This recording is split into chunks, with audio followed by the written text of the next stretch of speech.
Subscribe کیجئے ہمارا channel اور دبائیں اس بیل آئیکن کو تاکہ آپ کو ریگولر نوٹیفیکیشن اپڈیٹس مل سکیں۔ رات پہ ہو رہا ہے، ہم ڈٹ کے اس کا انکار کرتے ہیں۔ اللہ کے علاوہ کسی کے سامنے سجدہ جائز نہیں ہے، بلکہ ہمارے امام احمد رضا خان فاضل بریلوی نے لکھا ہے، آپ فرماتے ہیں کہ سجدہ قبور بالاتفاق حرام ہے اور طواف قبور بالاتفاق حرام ہے، زیارت قبور بالاتفاق جائز ہے، بوسہ قبور مختلف فی ہے، احوط یہ ہے کہ نہ دیا جائے، یعنی بوسے سے بھی اگر گریز کر لیا جائے تو کسی کو کوئی اور شائبہ نہ ہو تو یہ بھی بہتر ہے۔ لیکن خیر بوسے کے بارے علماء قائل ہیں، اس پر دلائل بھی موجود ہیں، لیکن قبروں کے سامنے یوں ہی کھڑے ہو جانا اور کھڑے ہو کر کے یوں سر جھکانا یہ جائز نہیں ہے۔ علامہ اقبال کہتے ہیں کبھی تم نے دیکھا کوئی کتا بھی کسی کتے کے آگے سر جھکاتا ہو؟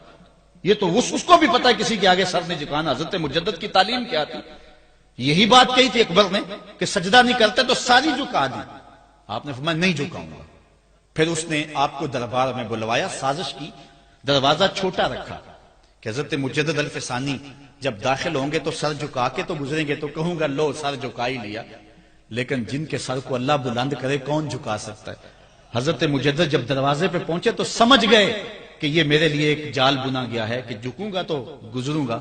آپ نے پہلے اپنی ٹانگیں داخل کی تو اقبال خراج پیش کرتا ہے، حاضر ہوا میں شیخ مجدد کی لحد پر، وہ خاک کے زیر فلک مطلع انوار، گردن نہ جھکی جس کی جہانگیر کے آگے، جس کے نفس گرم سے ہے گرمی احرار، وہ ہند میں سرمایہ ملت کا نگہبان، اللہ نے بر وقت کیا جس کو خبردار۔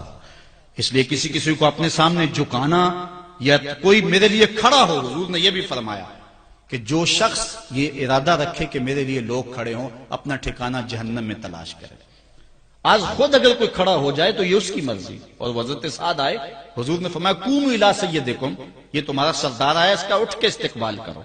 لیکن اگر کوئی خود چاہے کہ میرے لیے کھڑے ہو تو اس کے لیے یہ وعید فرمائی۔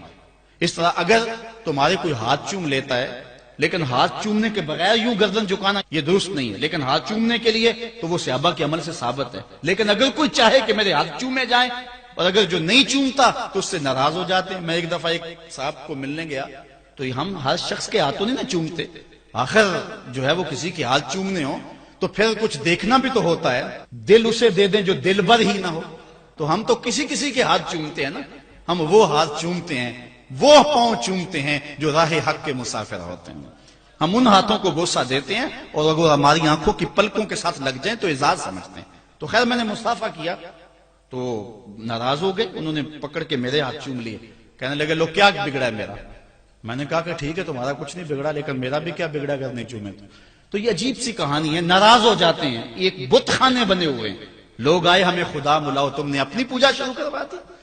لوگ آئے کہ خدا کا نام جپا جائے اور تم صرف اپنی ہی خوشامد چاہتے ہو، ہر وقت تمہارا ہی ذکر ہو۔ میں کتنے آراس کو جانتا ہوں جہاں اللہ رسول کا ذکر نہیں ہوتا، پیر کا ہی ذکر ہوتا ہے، کرامتیں بیان ہوتی ہیں، اور پھر آج کل جھوٹی کرامتوں کا ایک کاروبار چلا ہوا ہے۔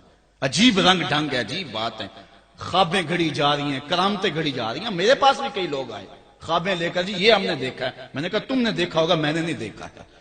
لوگ بڑے مفاد پرست ہیں، بڑے بڑے رنگوں میں آتے ہیں۔ ایک بندہ میرے پاس ایک دفعہ آیا کہ جی میرے پاس 12 موئے مبارک ہے، میں 2 آپ کو دینا چاہتا ہوں۔ میں نے کہا تو لوٹ سیل لگائی ہوئی ہے، موئے مبارک کوئی تماشا ہے؟ جہاں سے مرضی کو بال اٹھا کے کہہ دیتا ہے یہ حضور کا موئے مبارک ہے، یہ کوئی تماشا ہے؟ اگر کوئی ہے اور کثرت سے دنیا پر موجود ہے وہ تو برکت والی بات ہے، لیکن آج ہر نئی میں رازدار دی شدے والی بات ہے اور ہر شخص جو مرضی دعویٰ۔ ایک بندے نے ایک دن مجھے رات کو فون کیا، جناب کہاں ہے؟ میں نے کہا گھر میں ہوں۔ کہنے ذرا باہر نکل کے دیکھو۔ میں نے کہا کیا ہے؟ کہا جی آسمان کی طرف دیکھو۔ میں نے کہا ہوا کیا ہے؟ کہنے لگا چاند کے اندر حضور کی تصویر ہے۔ میں نے کہا تو پاگل ہے، لوگوں نے زندگیاں گزار دی اور زیارت نہ ہوئی، اور تو جو ہے لوٹ سے لگا دی ہوئی ہے کہ چاند کے اندر تصویر لگا دی۔ میں نے کہا کمال ہے، کوئی بات کرنے والی ہے تیری؟ ہمارے ہاں ذوف الاعتقادی اتنی پھیل گئی ہے کہ جو بات کرے لوگ پیچھے دوڑ پڑتے ہیں۔ کئی ایسے واقعات ہوئے ہیں، کوئی کہتا ہے میرے گھر میں حضور کے قدم لگے ہیں، کوئی کچھ بول رہا ہے، کوئی کچھ بول رہا ہے۔ یہ لوگ اللہ سے ڈرتے نہیں ہیں، خوف نہیں کرتے۔ جھوٹی خوابیں، جھوٹی کرامتیں اگر سچی ہیں تو میں ان کا انکار نہیں کرتا، لیکن اس وقت معاشرے کے اندر جو کچھ ہو رہا ہے میں اس کی نشاندہی کر رہا ہوں۔ اپنے بھی خفا مجھ سے ہیں، بیگانے بھی ناخوش، میں زہر حلاحل کو کبھی کہہ نہ سکا کند، بات وہی کہتا ہوں سمجھتا ہوں جسے حق، نئے ابلہ مسجد ہوں نئے تہذیب کا فرزند۔ میں کہتا ہوں اگر جھوٹوں کے پیچھے چلو گے رسول اللہ ناراض ہو جائیں گے تم سے۔ یہ جرأت کیوں کرتے ہو، یہ ہمت کیوں کرتے ہو، کیوں جھوٹے دعوے کرتے ہو؟ سچ بولو، تمہارے پیچھے کوئی لگے یا نہ لگے اس کی پرواہ نہیں ہے۔ یا ایھا الذین آمنوا اتقوا اللہ وقولوا قولا سدیدا، اللہ فرماتا ہے ایمان والو سیدھی سیدھی بات کرو، پھر کیا ہوگا؟ یصلح لکم اعمالکم ویغفر لکم ذنوبکم، وہ تمہارے اعمال بھی ٹھیک کر دے گا، تمہارے بخشش بھی فرما دے گا۔ نہ لوگ اکٹھے ہوں، نہ مجمع بنے، نہ حلقہ بنے، یار یہاں تو 72 ہوں تو وہ بھی قبول ہے۔ یہاں مقدار نہیں دیکھی جاتی، یہاں معیار دیکھا جاتا ہے، سر نہیں گنے جاتے، دل گنے جاتے ہیں۔ یہاں یہ دیکھتے ہیں، مت لوگوں کو جو ہے وہ کھلونے دے کے بہلاؤ اور لوگوں کی عقیدتوں کو لوٹو اور لوگوں کے ساتھ ظلم کرو، زیادتی کرو، اپنی آخرت بھی کالی کرو اور لوگوں کی آخرت بھی کالی کرو۔ آپ دیکھیں دائیں بائیں، اپنی نظر رکھیں، نگہباں بن کے جو اہل چمن کی آبرو لوٹے۔ چمن والو عقیدت چھوڑ دو ایسے نگہباں کی، کوئی حق کا مسافر تلاش کرو، چاہے اس کے کپڑے پھٹے ہوئے ہوں، کرامت اس کی نہ ہو ساری زندگی کے اندر، لیکن محمد عربی کی غلامی تو ہو نا۔ حضرت شاہ نقشبند بخاری سے کسی نے پوچھا حضور آپ کی کوئی کرامت؟ فرمانے لگے اس سے بڑی کرامت کیا ہو سکتی ہے، اتنے گناہوں کے باوجود زمین پہ چل رہا ہوں اور زمین مجھ کو دھنسا نہیں لیتی اپنے اندر۔ ہمارے بزرگوں کی تو کہانیاں یہ تھیں، اور آج تھوک کے حساب سے کرامتیں دی جا رہی ہیں۔ آج کے پیروں کی اتنی کرامتیں، غوث پاک کی بھی اتنی کرامتیں بیان نہیں ہوتی جن کی ان کی کرامتیں بیان ہو رہی ہیں، دڑا دڑ کرامتیں بیان کر رہے ہیں۔ ایک بندے کے یہاں بچہ پیدا ہوا اور اس نے یہ شور کر دیا کہ یہ رمضان کے دنوں میں دودھ نہیں پیتا، اس لیے کہ حضرت غوث پاک بھی نہیں پیتے تھے، وہ بھی پیدائشی غوث تھے اور یہ بھی پیدائشی غوث ہے، اور رمضان کے دنوں میں دودھ نہیں پیتا۔ اچھا کوئی 2-4 ماہ گزرے تو اس غوث کی ماں کو طلاق دے کے نئی عورت سے شادی کر لی۔ میں نے کہا کم از کم اتنا تو خیال رکھتے، جس نے غوث جنم دیا ہے اس کو تو عزت سے گھر سے رکھتے۔ تو یہ کیا تماشے ہیں، کیا لوگ بے وقوف ہیں؟ اب لوگ سمجھنے لگے ہیں، لوگ جو ہے وہ ان وجہ سے پھر دور دین سے ہوتے ہیں، نقصان یہ ہوتا ہے۔ لیکن میں آپ کو کہتا ہوں دنیا سے حق ناپید نہیں ہوا۔ اگر مداری گر موجود ہیں، ڈاکو لٹیرے اور چور موجود ہیں، تو حق کا ڈنڈورا دینے والے بھی اس دھرتی پہ بستے ہیں۔ ہمارا رویہ یہ ہے کہ ہم کسی ایک شخص سے بدزن ہو جاتے ہیں تو پورے طبقے سے بدزن ہو جاتے ہیں۔ کئی بندوں کو میں سمجھو میں دیکھا ہوا ہے پیروں کو، اور تو نے دیکھے ہوئے ہی نہیں ہے، جن کو مل کر زندگی سے عشق ہو جائے وہ لوگ شاید آپ نے دیکھے نہ ہو، مگر ایسے بھی ایسے لوگ بھی ہیں کہ جن کو دیکھ کر کے زندگی گزارنے کا ڈھب آ جاتا ہے، سلیقہ اور طریقہ آ جاتا ہے۔ ان لوگوں کی تلاش کرو۔ اگر ایک دکان سے کپڑا صحیح نہ ملے، سودا صحیح نہ ملے، تو آپ جو ہے کیا کھانا پینا چھوڑ دیتے ہیں؟ آپ کو پتا پورے شہر سے مٹھائی کہاں سے اچھی ملتی ہے، آپ کو پتا پورے شہر سے کپڑا کہاں سے اچھا ملتا ہے، آپ کو پتا پورے شہر میں جو ہے وہ فلاں چیز اچھی کہاں سے ملتی ہے۔ دین بھی ڈھونڈو کہاں سے خالص ملتا ہے اور کہاں سے نہ خالص ملتا، اس کے لیے محنت کرنی پڑے گی۔ جھولے میں یوں نہیں ڈال دیا جائے گا، اس کے لیے تمہیں جانا پڑے گا، کوشش کرنی پڑے گی۔ ہاں ایک سے دھوکہ کھاؤ گے، 2 سے کھاؤ گے، 3 سے کھاؤ گے، لیکن جو تم دھوکہ کھاؤ گے تم تو رب کے نام پہ کھاؤ گے نا۔ حضرت عمر رضی اللہ تعالیٰ عنہ کی عادت تھی، جو غلام لمبی نمازیں پڑھتا اس کو آزاد کر دیتے۔ غلاموں کو سمجھ آ گئی، لمبی نمازیں پڑھنی شروع کر دی، آپ آزاد کر دیتے۔ کسی نے کہا عمر تم تو بھولے آدمی ہو، یہ نمازیں اللہ کے لیے نہیں پڑھتے، یہ آزادی کے لیے پڑھتے ہیں۔ تو حضرت عمر نے کہا یہ مجھے اللہ کے نام پہ دھوکہ دیتے ہیں، میں 100 بار کھانے کے لیے تیار ہوں۔ ایک جگہ سے دھوکہ کھایا، 2 سے کھایا، 3 سے کھایا، 4 سے کھایا۔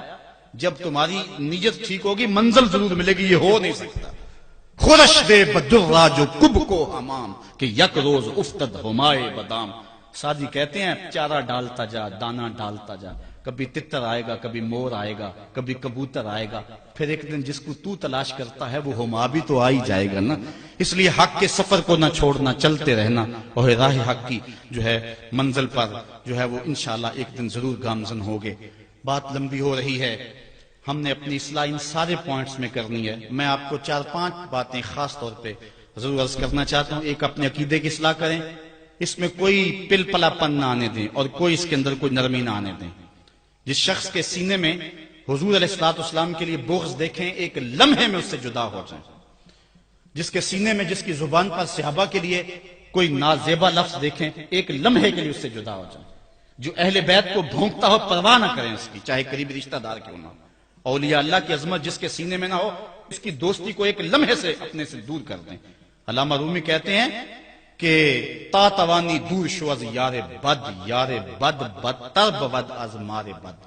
جتنی جلدی ہو سکتا ہے برے یار سے دور ہو جا، چونکہ برا یار برے سانپ سے بھی برا ہے، اس لیے سانپ لڑتا ہے تو جان جاتی ہے، یار لڑتا ہے تو ایمان جاتا ہے، اس لیے برے یار سے بچ، اپنی حفاظت کر، اپنے عقیدے کی اصلاح کر۔ اس کے بعد دوسری بات جو اہم ہے، والدین کو کبھی اذیت نہ دینا۔ یہ میں 5 باتیں آپ کو آخر میں گزارش کے طور پہ اور تاکید کے طور پہ، آج کے پیغام کے طور پہ دینا چاہتا ہوں۔ میری گفتگو اختتام کے مراحل پر پہنچ چکی ہے، باتیں تو بہت ساری تھی اور دکھڑے تھے، لیکن وقت زیادہ ہو رہا ہے۔ تو پہلی بات، عقیدے کی اصلاح کریں اور اس میں کوئی پل پلا پن نہ ہو۔ عقیدہ صحیح نہیں ہے تو کوئی عمل قبول نہیں ہے، کوئی نیکی قبول نہیں، ہر شے برباد ہے۔ دوسری بات، اپنے والدین کی نافرمانی کبھی نہ کریں۔ امام رازی نے لکھا ہے کہ ایک گناہ ایسا ہے جس کی سزا آخرت میں تو ملتی ہی ملتی ہے، دنیا پر بھی ضرور ملتی ہے، اور وہ والدین کی نافرمانی ہے۔ اور ایک نیکی ایسی ہے جس کا فائدہ آخرت میں تو ہوتا ہی ہوتا ہے، دنیا میں بھی ضرور ہوتا ہے، اور وہ والدین کی فرما برداری ہے۔ نہیں تو نشان لگا لے اس شخص پہ جو والدین کا گستاخ ہے، ساری زندگی اس کو ذلیل ہوتے دیکھیں گے۔ اور اس شخص پہ بھی نشان لگا لے جو والدین کا فرما بردار ہے، زندگی میں آپ کو اس کی پگڑی کو کبھی جھکا ہوا نہیں دیکھیں گے، اللہ اس کی عزت کی حفاظت کرے گا۔ اور والدین کے لیے جو شخص روزانہ دعا کر دیتا ہے، میں نے کتب میں پڑھا ہے، ساری زندگی اس کے رزق میں بے برکتی نہیں آتی۔ اس لیے اپنے والدین کو راضی کرنا، عقیدے کی درستگی کے بعد اپنے والدین کو جا کے راضی کرنا۔ اگر کسی کے والدین ناراض ہیں، ہاتھ جوڑ کے معافی مانگنے میں کوئی شرم محسوس نہ کریں، پاؤں پکڑ لیں، منتیں کریں، ان کو راضی کر لیں۔ اللہ کی رضا والدین کی رضا میں ہے، اور اللہ کی ناراضگی والدین کی ناراضگی میں ہے۔ اور حضور علیہ السلام نے فرمایا 4 لوگ ایسے ہیں جن کو جنت میں جانے سے کوئی شے نہیں روک سکے۔ وہ 4 لوگ کون ہیں؟ ایک وہ شخص کہ جو اس حال میں مرا کہ اس کے والدین اس پہ راضی تھے۔ دوسرا وہ شخص کہ جس نے ایسی سچی توبہ کی کہ گناہ کی طرف دوبارہ پلٹنا اس کے لیے اتنا مشکل تھا جس طرح تھن سے نکلا ہوا دودھ واپس جانا مشکل ہے۔ تیسری وہ عورت جو اس حال میں دنیا سے رخصت ہوئی کہ اس کا شوہر اس کے اوپر راضی تھا۔ اور چوتھا وہ شخص کہ جس کے بال بچے زیادہ تھے، ذرائع آمدنی تھوڑے تھے، لیکن اس کے باوجود اس نے اپنے بچوں کے پیٹ میں حرام کا ایک لقمہ نہیں جانے دیا۔ تیسری بات، اپنی نظر اور شرمگاہ کی حفاظت کریں۔